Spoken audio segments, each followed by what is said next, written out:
কি রে, আগুন কোথায়? ও খাবে না? ওকে ডাক। আমি যাচ্ছি। কি রে, এখনো কাজ করছিস যে? খাবিনি? না, তোরা খেলে? কেনে? খাবার আনেনি।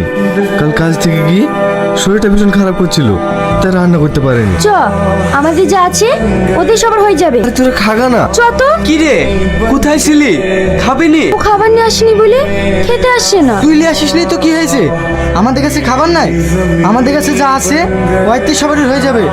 বল। কি গো চাচা, কাল থেকে তো তোমাদের রোজা, কিছু কেনাকাটা করবে না? আমাদের আর কেনাকাটা, দিন আনি দিন খাই, যেভাবে চলছে ওইভাবেই চলে যাবে রোজার মাসটা। তাই বললে হয়? কাল কি তোমাদের প্রথম রোজা? ওই পাড়ার গোপালের দোকানে পোল্ট্রি মুরগি সেল দিছে, চলো একটা মুরগি কিনি, আমরা সবাই মিলে ভাগ করে নিব। তুই ঠিকই বলেছি, তা করলে হয়।